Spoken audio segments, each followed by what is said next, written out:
బీసీలు అధికారంలోకి రావాలన్నా, మీరు భవిష్యత్తులో బాగుపడాలన్నా సీఎం రేవంత్ రెడ్డి పౌరుషాన్ని, ఆయన పట్టుదలని స్ఫూర్తిగా తీసుకోండి.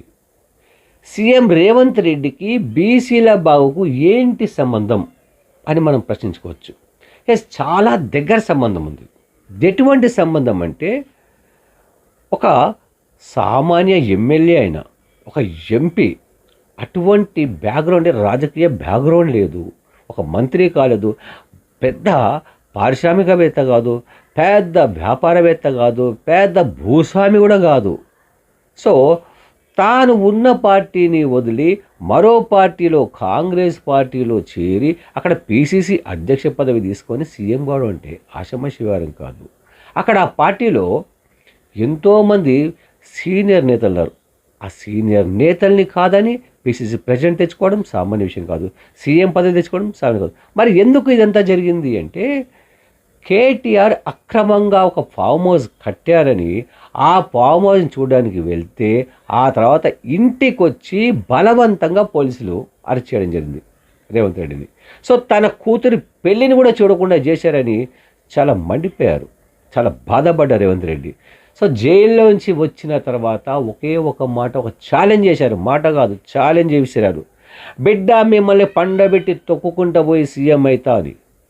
జస్ట్ 4 ఇయర్స్ తిరిగేసరికి సీఎం ఏంటి? ఒక సామాన్య ఎంపీ, ఒక టీడీపీలో ఉన్న నాయకుడు టీడీపీ నుంచి కాంగ్రెస్ పార్టీలోకి వెళ్ళి పీసీసీ ప్రెసిడెంట్. అక్కడ పీసీసీ ప్రెసిడెంట్ కోసం చాలామంది ఎదురు చూస్తున్నారు, మహా నాయకులు ఉన్నారు అక్కడ. కానీ వాళ్ళందరినీ కాదని ఒక పీసీసీ ప్రెసిడెంట్ పదవి తెచ్చుకొని రాష్ట్ర వ్యాప్తంగా ప్రభుత్వానికి వ్యతిరేకంగా చాలా స్థాయిలో ప్రోగ్రాం చేశారు, ఫైట్ చేశారు. అప్పటి సీఎం కేసీఆర్ మీద కావచ్చు, ప్రభుత్వం మీద కావచ్చు. సో ఫైట్ చేస్తూ కాంగ్రెస్ పార్టీ శ్రేణులందరినీ బలోపేతం చేస్తూ పార్టీని విజయం వైపు నడిపించారు. సో అసెంబ్లీ ఎన్నికల్లో పార్టీ గెలవడం, విజయం సాధించి ఆయన సీఎం అయ్యారు. సో ఇది మామూలు విషయం కాదు. ఇది కాంగ్రెస్ లాంటి పార్టీల్లో ఇది జరగడం సాధ్యం కాదు. ఎందుకంటే మనం గతంలో కూడా చూసాం, మహా నాయకులు సీఎం పదవి కావాలంటే కూడా దొరకలేదు. సో ఇప్పటికీ మహా నాయకులు కాంగ్రెస్ పార్టీలో ఉన్నారు. సో ఇటు కాంగ్రెస్ పార్టీలో సీనియర్లు, అటు ప్రభుత్వం నిర్బంధం, ఈ రకంగా చాలా అంటే ఆర్థికంగా డబ్బు లేకపోవడం, ఇది ప్రవాహాన్ని ఎదురడం లాంటిది. అట్లాంటి ప్రవాహాన్ని ఎదురుతూ ఆయన సీఎం అయ్యారు.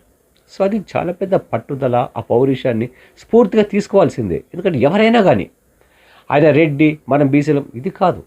ఆయన రెడ్డి అయితే ఆయన రెడ్డి కాగానే తీసుకొచ్చి సీఎం పదవి ఇచ్చేశారు. అన్న అది ఇవ్వలేదు కదా, ఆయన కష్టపడ్డారు కదా. కాబట్టి ఆ కష్టాన్ని, ఆ పౌరుషాన్ని, ఆ పట్టుదలని స్ఫూర్తిగా తీసుకొని ఎందుకు ఎదగలేదు? ఎందుకంటే దేశానికి స్వతంత్రం 78 ఏళ్ళు అయినప్పటికీ కూడా ఇంతవరకు ఎందుకు సీఎం కాలేదు? తెలుగు రాష్ట్రాలు ఎవరైనా సీఎం అయ్యారా?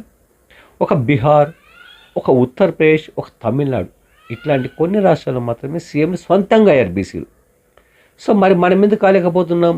ఎందుకంటే మనలో ఐక్యత లేదు, మనకు ఆలోచన విధానం లేదు, పోరాట పటిమసలే లేదు. మనం చాలా గొప్పలమని చెప్పుకుంటాం. సో మనల్ని మన జబ్బలు మనం చర్చుకోవడాన్ని పక్కన పెట్టి ఒక్కసారి రేవంత్ రెడ్డిని స్ఫూర్తిగా తీసుకోండి. ఎందుకు మీరు ఎదుగులో చూద్దాం. తీసుకోకపోతే మీ ఇష్టం.